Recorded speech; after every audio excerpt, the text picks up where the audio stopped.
Hello everyone. आप सबका स्वागत है मेरे यूट्यूब चैनल ई लर्न आईटीआई में। आज का जो हमारा क्लास है बार्क स्किल टेस्ट जो स्टार्ट हो चुका है। तो 19 सितंबर मतलब आज का जो हमारा डेट है 19 सितंबर के फर्स्ट शिफ्ट में जो पेपर हुआ था उसको हम आपको उसको हम पूरे डिटेल में आपको सॉल्व करके दे रहे कि किस तरह से कौन सा ऑपरेशन करना था। तो स्टार्ट करते हैं। आज का जो हमारा क्लास है बार्क स्किल टेस्ट का सेकंड डे जो 19 सितंबर टर्नर और मशीनिस्ट ट्रेड को कॉमन पेपर था। जैसे बेसिक जानकारी मैंने इसके पहले के वीडियो में भी दे दिया था, टाइमिंग मार्क्स वगैरह जो भी है। हम डायरेक्ट आते हैं आज का जो हमारा प्रैक्टिकल हुआ वो कौन सा प्रैक्टिकल था और कौन कौन से ऑपरेशन थे। तो जैसे कि यहाँ पर आप देख सकते हैं जो डायग्राम आपको दिखाई दे रहा है, तो ये हमारा डायग्राम है। जैसे 19 सितंबर का जो फर्स्ट शिफ्ट मतलब एक एक दिन में दो शिफ्ट में पेपर हो रहा है स्किल टेस्ट का, टर्नर और मशीनिस्ट का कंबाइंड। तो उसमें जो फर्स्ट शिफ्ट में जो पेपर हुआ था वो पेपर हम आपके सामने ये आप देख सकते हैं स्क्रीन पर। ये आज का पेपर था फर्स्ट शिफ्ट में। तो सबसे इंपॉर्टेंट क्या है, जैसे कोई भी जो हमारा प्रैक्टिकल बार की स्किल मतलब जो भी स्किल टेस्ट आप दे रहे हैं, सबसे पहले जैसे मैंने हर वीडियो में मैं बोलता हूँ कि डायग्राम को सबसे पहले समझ लेना है कि कौन से एंड से आपको स्टार्ट करना है और कौन से एंड में आपको खत्म करना है। तो इस तरह से आपको सबसे पहले डायग्राम को थोड़ा 5-1 मिनट समझ लेना है कि किस तरह से कौन सा स्टेप बाय स्टेप आप करोगे तो इसमें टाइमिंग कम लगेगा। आज का जो हमारा जॉब था उतना हार्ड नहीं था फर्स्ट शिफ्ट वाला, इसमें कोई ज्यादा ऑपरेशन नहीं है, प्लेन प्लेन ऑपरेशन है। इसमें सबसे पहले हम आपको ऑपरेशन बता देते हैं। जैसे प्लेन टर्निंग, स्टेप टर्निंग है, उसके बाद नर्लिंग है, टेपर टर्निंग है और ड्रिलिंग है, और ड्रिलिंग के बाद उसके ऊपर टैपिंग करना है। टैपिंग जो आपको हर एक जॉब जो भी हम जो बार्क स्किल टेस्ट में जो भी पेपर आ रहा है मशीनिस्ट और टर्नर वालों का, तो कॉमन एक ऑपरेशन आपको दिखाई दे रहा है थ्रेडिंग। थ्रेडिंग आपको उसमें सिर्फ टैप और डाई से ही करना है। स्टैंडर्ड थ्रेड है जो टैप और डाई से आपको करना है। कटिंग टूल के सहायता से आपको टैप और डाइंग नहीं करना है, मतलब थ्रेडिंग नहीं करना है। जो भी थ्रेडिंग आपको दिया जा रहा है डायरेक्टली आपको टैप से करना है, नहीं तो डाई से करना है।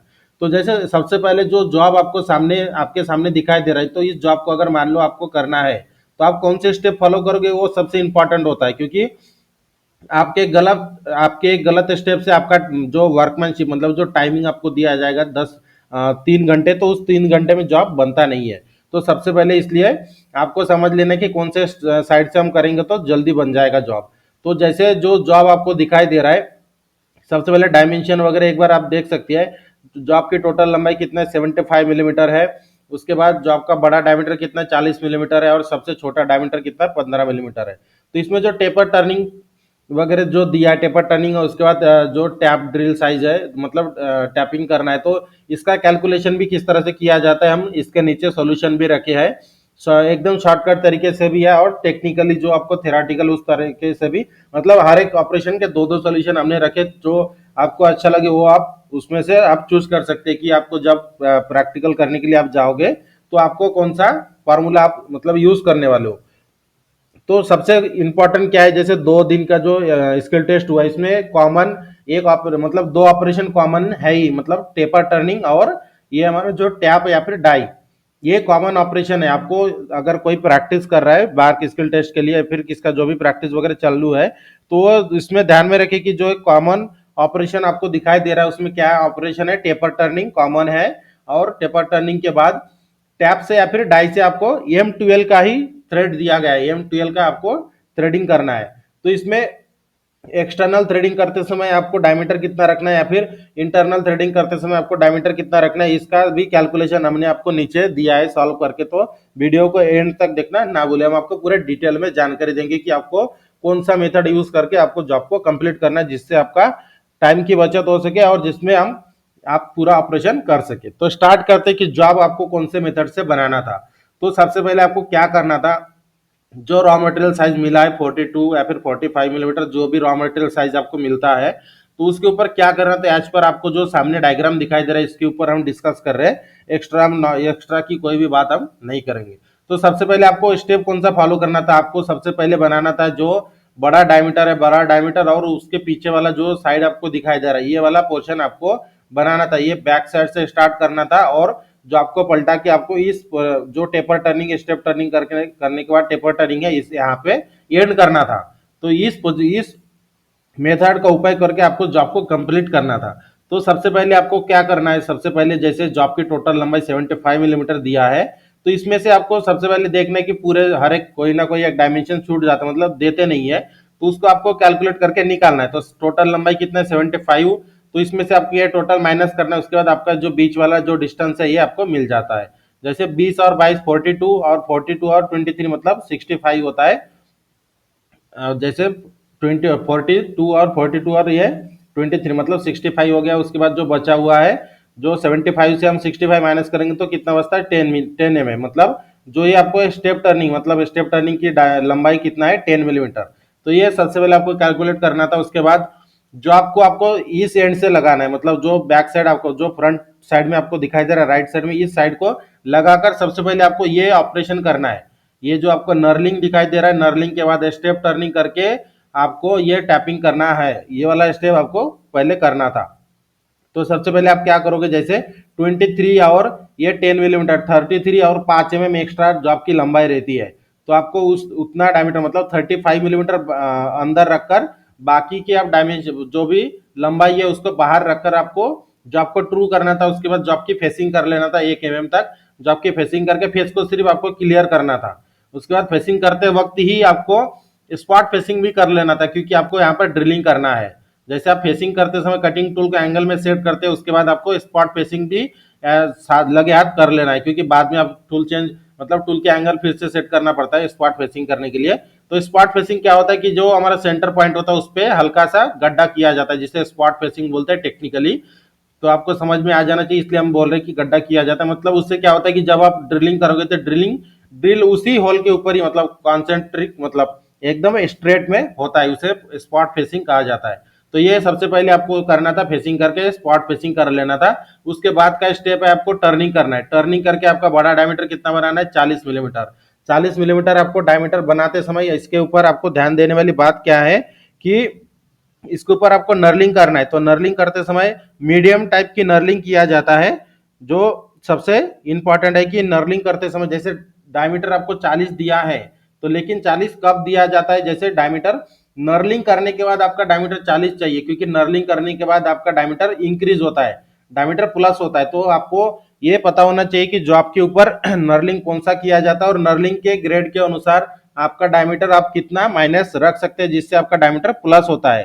तो हम आपको बता दें कि जो नर्लिंग किया आता है जो आपके ऊपर मीडियम नर्लिंग होता है, डायमंड टाइप के जो लिखा है मीडियम नर्लिंग आपको करना होता है जॉब के ऊपर। तो मीडियम नर्लिंग करने के लिए आपको पता होना चाहिए कि हमें डायमीटर माइनस कितना रखना है, जिससे आपका जो जॉब है प्रॉपरली डायमीटर उतने में बन सके। तो हम आपको तीनों पिच होते हैं, जैसे कोर्स मीडियम और फाइन, 3 ग्रेड होते हैं नर्लिंग के। तो इसके हिसाब से जो इसका पिच होता है, कोर्स नर्लिंग का पिच होता है 1.75।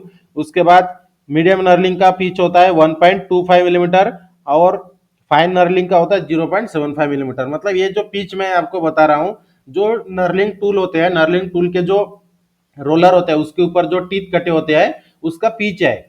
मतलब आप मान लीजिए कि हमें मीडियम नर्लिंग करना है, तो मीडियम नर्लिंग करते समय मिनिमम आपको 1 mm माइनस करना है जो आपका डायमीटर है। एज पर टेक्निकली आप जाओगे स्टैंडर्ड तो जो पिच होता है नर्लिंग का उतना ही माइनस करना होता है, लेकिन मैं आपको मिनिमम बोल रहा हूँ 1.25 mm, जो मैंने मीडियम नर्लिंग की बात किया है। मीडियम नर्लिंग आपको करना है तो 1.25 mm माइनस करना होता है। जिसके बाद आप नर्लिंग करोगे तो नर्लिंग का डायमीटर बढ़ के उतना आ जाता है। तो आपको कम मिनिमम 1.25 mm तो नहीं, कम से कम 1 mm आपको माइनस करना है, मतलब 33 mm आपको बनाना था। उसके बाद आपको नर्लिंग करना था। ध्यान में रखिए स्टेप टर्निंग पहले नहीं कर लेना है। सबसे पहले आपको क्या करना है, नर्लिंग करना है, प्लेन टर्निंग करके नर्लिंग करना है। प्लेन टर्निंग करके नर्लिंग के पिच के अनुसार आपका डायमीटर सेट करके उसके बाद आप मीडियम टाइप की नर्लिंग करोगे। नर्लिंग करने के बाद जैसे हम नर्लिंग कर लिए, नर्लिंग करने के बाद आपको ये स्टेप तैयार करना है, क्योंकि जब हम नर्लिंग करने के लिए टूल को सेट करते हैं तो प्रॉपरली एक ही कट में नर्लिंग आता नहीं है, क्योंकि जो हमारे पास हमारे कटिंग टूल्स मतलब नर्लिंग टूल वगैरह मिलते हैं वो उतना एक्यूरेट नहीं होता, मतलब न्यू नहीं होते हैं। तो उस समय क्या होता है कि नर्लिंग को बिठाने के लिए प्रॉपर बिठाने के लिए 2-3 कट लेना पड़ता है। तो आप स्टार्टिंग में जो आपकी लंबाई दिया गया इसके ऊपर आप कट ऐसे यहाँ से स्टार्ट करके फिर एंडिंग में लेना, क्योंकि जो आप 2-4 कट आप लगाकर चेक करोगे कि नर्लिंग हमारा प्रॉपर आ रहा है कि नहीं, तो ये वाले लंबाई के ऊपर आपको चेक करना है, क्योंकि इस लंबाई के ऊपर डैमेज हुआ तो भी आप लास्ट में आपको इसको स्टेप टर्निंग करके इसका डायमीटर कम करना ही है। तो इसलिए इसके ऊपर आपको चेक करके फिर नर्लिंग करना है। ये आपका प्रॉपर स्टेप जो मैं आपको बता रहा हूँ, इसी स्टेप को फॉलो करके आपको बनाना है, जो ताकि आपका जॉब बिल्कुल प्रॉपर बने और डैमेज ना हो। तो जैसे मैंने बताया था कि प्लेन टर्निंग करके डायमीटर सेट करके उसके बाद यहाँ पर स्टार्टिंग के एंड में आपको नर्लिंग टूल को सेट करके आपको चेक करना है कि मतलब नर्लिंग हमारा प्रॉपरली आ रहा है कि नहीं। जब आपका नर्लिंग प्रॉपरली आ जाता है तो उसके बाद आपको नर्लिंग करना है पूरे लंबाई तक। ये जो 22 और 20 मिलीमीटर मतलब 42 मिलीमीटर टोटल लंबाई तक आपको नर्लिंग करना है। तो नर्लिंग करते समय आपको जो मशीन की स्पीड लो स्पीड होना चाहिए। फीड रेट आपका मैनुअली आप फीड रेट दोगे तो लो स्पीड होना चाहिए फीड रेट। और कंटिन्यू आप ऑयल का यूज करोगे ताकि आपका जो जॉब ज्यादा गर्म ना हो जाए, क्योंकि नर्लिंग ऐसा एक ऑपरेशन है कि आपको उसमें प्रेशर लगा के आपको ऑपरेशन करना होता है, उसमें बहुत ज्यादा फ्रिक्शन होता है। नर्लिंग टूल में कटिंग टूल मतलब नर्लिंग से क्या होता है ऑपरेशन में मटेरियल कट नहीं करता है, मटेरियल को प्रेस करके वो मटेरियल को इंक्रीज करता है। जो आपका जो नर्लिंग टूल का जो टीथ है वो अंदर बैठ जाता है और उसका डायमीटर मतलब प्लस होता है। इसलिए तो इतने डीपली हम आपको बता रहे हैं, तो ये थोड़ा ध्यान दीजिए कि किस तरह से ऑपरेशन करना होता है। तो मान लीजिए हमने नर्लिंग कर लिया, नर्लिंग करने के बाद आपका स्टेप क्या आता है, इसके बाद का स्टेप आपको नर्लिंग टूल को चेंज करके टर्निंग टूल लगाना है। टर्निंग टूल लगाकर आपको क्या करना है, जो स्टेप टर्निंग दिया है स्टेप टर्निंग आपको कर लेना है, या फिर आपको यहाँ पर आपके पास दो ऑप्शन है, आप ड्रिलिंग भी करके टैपिंग भी कर सकते हैं या फिर स्टेप टर्निंग भी कर सकते हैं। तो मेरे हिसाब से जैसे सबसे पहले आपको क्या कर लेना है, ड्रिलिंग कर लेना है। ड्रिल क्योंकि आप जब ड्रिलिंग करोगे तो ड्रिलिंग करने के बाद उसके ऊपर क्या होता है कि जब आप कूलेंट का मतलब एकदम स्टैंडर्ड कूलेंट आप यूज करोगे तो जंग नहीं लगता, या फिर नॉर्मल वाटर का यूज करोगे तो जंग लग जाता है जब भी। इसलिए आप ड्रिलिंग कर ले, भले ही टैपिंग आप ये स्टेप टर्निंग के बाद कर, लेकिन ड्रिलिंग सबसे पहले कर ले, क्योंकि इससे आपका जॉब है उसके ऊपर जंग नहीं चढ़ेगा। तो जो हमारा टैपिंग की लंबाई दिया था, टैपिंग की लंबाई कितना दिया है 22 मिलीमीटर, ये टैपिंग की लंबाई है, मतलब 22 मिलीमीटर की लंबाई तक आपका थ्रेड आना चाहिए। तो उस समय आपको क्या करना होता है, जो ड्रिल का सामने वाला भाग है 5 मिलीमीटर एक्स्ट्रा आपको ड्रिलिंग करना होता है, जैसे इसके पहले के वीडियो में मैंने बताया है। तो ये आपको कॉमन थोड़ा सा बेसिक आपको पता होना चाहिए कि हमें किस तरह से क्या करना है। उसके बाद ये जो आपको टैपिंग है ब्लाइंड होल टैपिंग कहा जाता है इसे, मतलब ये जो होल है वो आर पार नहीं है। तो ब्लाइंड होल टैपिंग करते समय आपको टैप कौन सा यूज करना है ये भी मैंने आपको डिटेल में बताया है। अगर फिर भी आपको कुछ मन में डाउट रहे तो मेरे मेरे व्हाट्सएप में आप मैसेज करके मेरे से पूछ सकते हैं। तो इसके बाद जैसे हमने ड्रिलिंग कर लिया, टैपिंग नहीं किया, हम आपको स्टेप बाय बता रहे हैं, मतलब ड्रिलिंग कर लिया तो ड्रिलिंग करने का कारण भी मैंने बताया है। तो ड्रिलिंग करने के बाद आपको क्या करना है, टर्निंग करना है। टर्निंग करने के बाद आपका जो साइज है, आप साइज को कितना बनाओगे 22 मिलीमीटर, और उसकी लंबाई 22 मिलीमीटर है।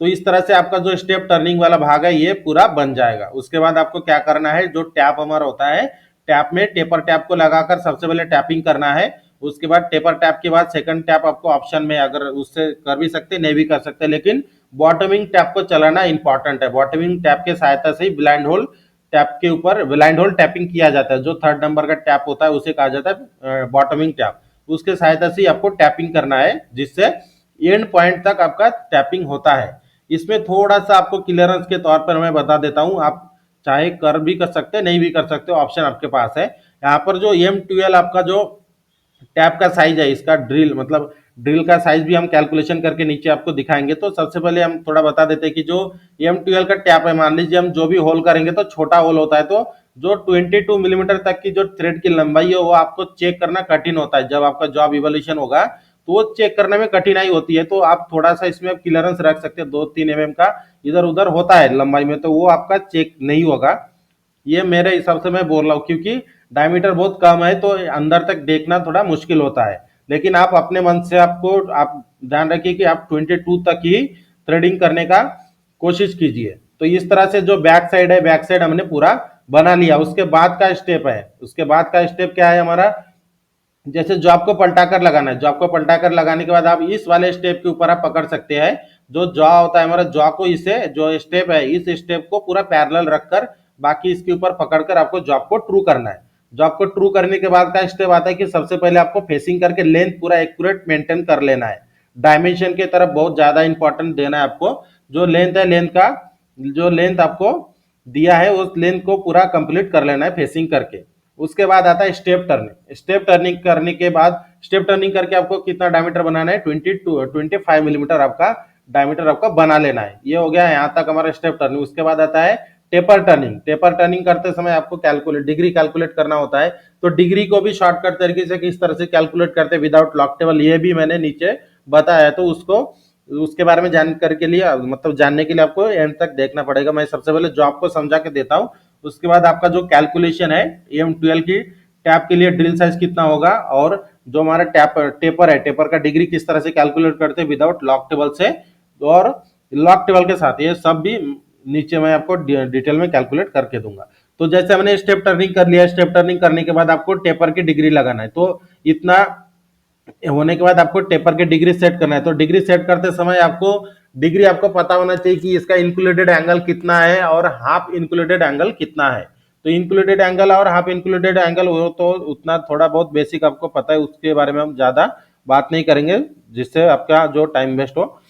तो जो इनको हाफ इंक्लूडेड एंगल आपको विजुअल बेस में सेट करके आपको टेपर टर्निंग करना है। टेपर टर्निंग करते समय टेपर की लंबाई और तो बड़ा डायमीटर तो हमने स्टेप टर्निंग करके बना लिया, तो उसके बाद छोटा डायमीटर और टेपर की लंबाई की तरफ कंटिन्यू चेक करते रहे जब एंडिंग एंडिंग में लगे कि आपका टेपर बन गया है। क्योंकि दूसरा एक ऐसा भी कर सकते हैं कि जो टोटल हमारा 23 लंबाई तक 23 mm तक आपकी जो टेपर की लंबाई है उसमें एक बार चौक से मार्किंग करके वहां तक आप जो नॉर्मली कट लगाते हैं वहां तक लेकर उसके बाद आप चेक कर सकते हैं, क्योंकि बीच में बार बार चेक करोगे तो उसमें टाइम वेस्ट होगा। तो इस तरह से इस जॉब को इस प्रोसीजर को फॉलो करती आपको करना था। ये था पूरा स्टेप बाय स्टेप आपको जो हाँ इस जॉब को करने के लिए जो प्रोसीजर होता हुआ था। उसके बाद बहुत सारे स्टूडेंट का कमेंट ऐसा था आया था कि हम कौन से मतलब अगर हम प्रैक्टिस करें तो कौन कौन से ऑपरेशन के बारे में हम प्रैक्टिस करें। तो ध्यान में रखिए कि जो मैंने बोला था कि कॉमन ऑपरेशन जो है उसके बारे में ज्यादा ध्यान में रखे। टेपर टर्निंग, टेपर टर्निंग का आपको प्रैक्टिस करते समय टेपर टर्निंग करने के बाद उसका लेंथ मतलब उसका जो डायमेंशन है वो एक्यूरेट मेंटेन करना सीख लीजिए। उसके बाद टेपर टर्निंग के लास्ट कट में किस तरह से फिनिशिंग आता है उसके बारे में भी पूरा डिटेल में जानकारी ले लीजिए। उसके बाद डिग्री को किस तरह से शॉर्टकट तरीके से कैलकुलेट किया जाता है और एक्यूरेट किस तरह से एंगल को कैलकुलेट करते हैं वो भी सीख लीजिए। उसके बाद टैप ड्रिल मतलब लेथ मशीन के ऊपर टैपिंग किस तरह से किया जाता है, मैनुअली टैप करना है क्योंकि ब्लाइंड टैप है। अगर मशीन आप बिल्कुल अगर कुछ समय के लिए भी आप मशीन से अगर टैपिंग करें मशीन को ऑन करके तो टैप आपका टूट जाएगा, जॉब पूरा डैमेज हो जाएगा। तो मैनुअली आपको टैप के सहायता से टैपिंग करना है और डाई के सहायता से डाइंग करके भी आपका प्रैक्टिस कंटिन्यू में चालू रखे। तो यहाँ तक हो गया आपका जो भी आपके मन में जो डाउट था हमने पूरा यहाँ पर क्लियर कर दिया है कि आप कौन कौन से ऑपरेशन के ऊपर ध्यान दें। तो उसके बाद आता है जैसे मैंने बोला था कि आपको एक कैलकुलेशन वगैरह मैं आपको पूरा डिटेल में समझा के दूंगा कि किस तरह से कैलकुलेट करना है। तो इसमें एक दूसरा एक इंपॉर्टेंट है कि टॉलरेंस आपको प्लस माइनस 0.05 मिलीमीटर दिया था, जो आपका टॉलरेंस होता है उतना दिया था। उसके बाद हम आपको सॉल्व करके देते हैं कि टैप ड्रिल साइज और टेपर का एंगल किस तरह से कैलकुलेट करते हैं। सबसे पहले आपको हम टेपर का एंगल कैलकुलेट करके देते हैं, दो फार्मूला के सहायता से हम सॉल्व करके देंगे, एक लॉक टेबल का यूज करके दूसरा विदाउट लॉक टेबल का यूज करके। तो सबसे पहले टेपर डिग्री हमें कैलकुलेट करना है। तो मेजर डायमीटर हमारे पास मतलब बड़ा डायमीटर कैपिटल डी मतलब 25 मिलीमीटर दिया था, स्मॉल डी 15 मिलीमीटर है, टेपर की लंबाई 23 मिलीमीटर है और डिग्री हमें कैलकुलेट करना है। तो टेपर का फॉर्मूला हमें कौन सा यूज करना है, D-D डिवाइडेड बाई 2L। मतलब ये फॉर्मूला हम क्यों यूज कर रहे हैं, क्योंकि हमें टेपर टर्निंग कंपाउंड स्लाइड की सहायता से करना है। उसके बाद फॉर्मूला में वैल्यू पुटअप करेंगे, बड़ा डायमीटर छोटा डायमीटर टेपर और टेपर की लंबाई। तो जो फॉर्मूला में हमने वैल्यू पुटअप किया 25 में से 15 गए तो 10 मिलीमीटर रहता है और 23 को 2 से मल्टीप्लाई करेंगे तो 46 होता है। इनके इसके बाद का स्टेप आता है 10 को भाग देना है 46 से, मतलब छोटे को बड़े संख्या से भाग देना है, बड़े को छोटे से नहीं, छोटे संख्या को बड़े संख्या से भाग देना है। जब आपका इस तरह से वैल्यू आता है 0.2173, यहाँ पे एक एक्स्ट्रा जीरो लग गया है, 0.2173 आता है, ध्यान में रखें। जब अगर हम लॉक टेबल का यूज कर रहे हैं तो हमें पॉइंट के बाद 4 डिजिट चाहिए होता है लॉक टेबल के ऊपर चेक करने के लिए। तो इस तरह से इतना वैल्यू आ जाता है। उसके बाद आपको इस वैल्यू को नेचुरल टेंजेंट में चेक करना होता है। जैसे यहाँ पर कितना दिया है 0.2173, तो 0.2173 को आपको चेक करना है किस तरह से। इसके पहले वाले वीडियो में भी मैंने आपको बताया था कि नेचुरल टेंजेंट जो लॉक टेबल को किस तरह से पढ़ा जाता है। इस वैल्यू को आपको फाइंड करना है लॉक टेबल में 0.2173 किसमें, नेचुरल टेंजेंट वाले पेज पे। ये इंपॉर्टेंट, नेचुरल टेंजेंट वाले पेज पे आपको चेक करना है। तो जितना दिया था 2173, तो यहाँ पर आपको ढूंढना है 2173, यहाँ पर देख सकते हैं 2144 2162 ये 2180। तो ये दोनों में से कोई भी आप एक ले सकते हैं। तो ये जब आपको वैल्यू मिल जाती है उसके बाद जो लेफ्ट साइड का कॉलम होता है वो हमारा होता है डिग्री। जैसे 12 ये कॉलम के ऊपर हमें मिला है जो वैल्यू हमें था 0.2173, तो इसके लेफ्ट साइड वाले पहले कॉलम का एंगल डिग्री कितना है, 12 डिग्री।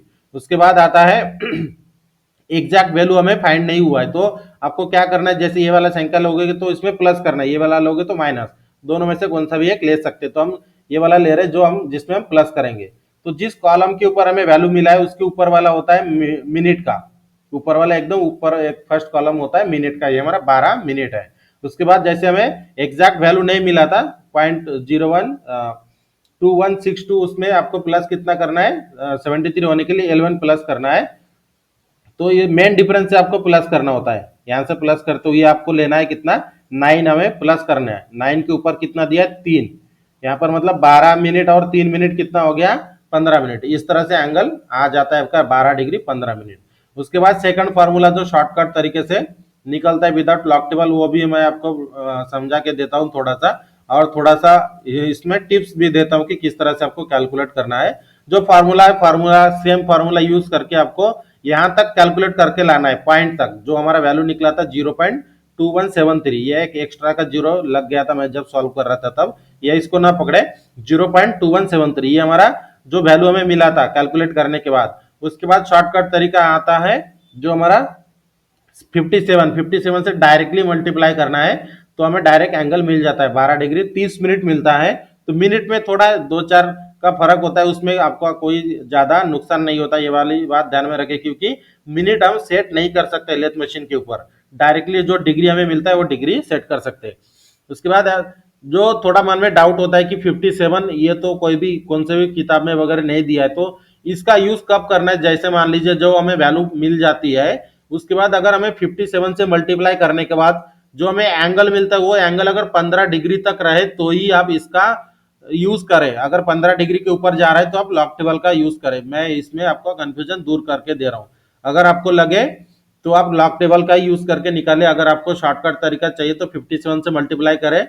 57 से मल्टीप्लाई करने के बाद अगर डिग्री आपका 15 डिग्री तक आता है तो उसको एक्यूरेट 100% समझे, 15 डिग्री के ऊपर जाता है तो तब इसमें थोड़ा एरर आ जाता है, तो इसका 15 डिग्री के ऊपर जाने के बाद इससे इसका मतलब कैलकुलेट ना करें। ये यहाँ हो गया था आपका विदाउट लॉक टेबल से किस तरह से सॉल्व करते हैं। उसके बाद जैसे टैप ड्रिल साइज दिया था उसको भी हम सॉल्व करके दे रहे हैं दो फार्मूला का यूज करके। तो जो हमारा टैप ड्रिल साइज है मैंने कल भी आपको सॉल्व करके दिया था कि किस तरह से कैलकुलेट करना है। जो हमें फार्मूला है स्टैंडर्ड फार्मूला है ये, tap size -2 into depth of thread into pitch. तो जो फार्मूला में वैल्यू पुटअप करना है डेप्थ ऑफ थ्रेड मतलब EM12 है, तो EM का मीनिंग होता है मेट्रिक थ्रेड, तो मेट्रिक थ्रेड का स्टैंडर्ड डेप्थ होता है 0.6103 होता है, तो आप इतना भी लेकर सॉल्व कर सकते हैं। उसके बाद multiply by pitch, standard pitch है ये हमारा, स्टैंडर्ड पिच मतलब आपको जो भी पिच यूज करना है स्टैंडर्ड, कोई नॉन स्टैंडर्ड पिच यूज नहीं करना है। पिच को लेकर आपको कैलकुलेट करते हुए इस तरह से आपको एंगल मतलब जो ड्रिल साइज आपको मिल जाता है 9.86। तो ये आपका टेक्निकली थियोरेटिकली 100% एक्यूरेट वाला फार्मूला के सहायता से आपको कैलकुलेट करके इतना साइज मिलता है। तो राउंड फिगर आप यहाँ पे 10 मिलीमीटर का भी ड्रिल यूज कर सकते हैं, जो आपको मन में डाउट रहे तो वो मैं क्लियर कर रहा हूँ, जो 10 मिलीमीटर का ड्रिल यूज कर सकते हैं। उसके बाद हमारा सेकंड फार्मूला था टैप टैप ड्रिल साइज का मतलब ड्रिल साइज कैलकुलेट करने का सेकंड फार्मूला है tap size minus pitch, direct वाला जो फार्मूला है टैप वाला साइज मतलब एम के साइड में जो साइज दिया है वो हमारा टैप साइज है 12 माइनस जो 12 का M12 का पिच होता है स्टैंडर्ड 1.75, इतना माइनस कर देना डायरेक्टली, तो हमें डायरेक्टली हमें ड्रिल का साइज मिल जाता है 10.25। तो यहाँ पर आपको ध्यान में देना है कि जो दो दो फार्मूला के सहायता से हमने कैलकुलेट किया, दोनों में जो पॉइंट का फर्क है आधा mm का फर्क है, ये प्रैक्टिकल ये थियोरेटिकली है ये प्रैक्टिकली है। ये अगर प्रैक्टिकल आप कर रहे हैं तो इसका यूज करें, थियोरेटिकल का ही सॉल्व कर रहे हैं तो इसका यूज करें।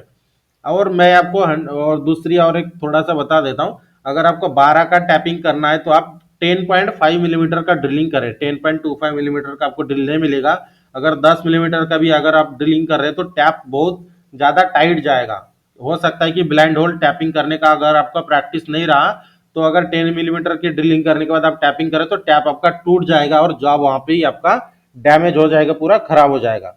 इसलिए 10.5 मिलीमीटर का ही ड्रिल का उपयोग करके ड्रिलिंग करके आप टैपिंग कर सकते हैं। इसके बाद यहाँ पे आपको मैंने ऑप्शन दिया है 3 ऑप्शन, आपको जो अच्छा लगे वो कर सकते हैं। जो जिसका रीजन भी मैंने बता दिया, इसका डिसएडवांटेज भी क्या होता है ये भी मैंने बता दिया। इसके बाद आपका चॉइस आपका है कि आपको क्या करना है। तो यहाँ इस तरह से पूरा जो आज का हमारा प्रैक्टिकल था बार्क स्किल टेस्ट का, 9 सितंबर का फर्स्ट शिफ्ट का जो पेपर था मैंने आपको यहाँ पर पूरे डिटेल में आपको सॉल्व करके दिया है, किस तरह से सॉल्व करना था, कौन से स्टेप आपको फॉलो करना था, कौन सा कैलकुलेशन के लिए कौन से फॉर्मूला यूज करना था, शॉर्टकट तरीका कौन सा है, पूरा डिटेल में बता दिया है। और इसके बाद के वीडियो में भी हम जो 19 तारीख का जो सेकंड शिफ्ट में जो पेपर हुआ था उस पेपर को भी हम इस तरह से सॉल्व करके देंगे। और इसी तरह की रेगुलर इंपॉर्टेंट वीडियो के लिए मेरे चैनल को सब्सक्राइब करके लाइक और शेयर जरूर करें, ताकि हमारे वीडियो की नोटिफिकेशन आपको टाइम पर मिलते रहे। मिलते हैं अगले एक इंपॉर्टेंट क्लास के साथ।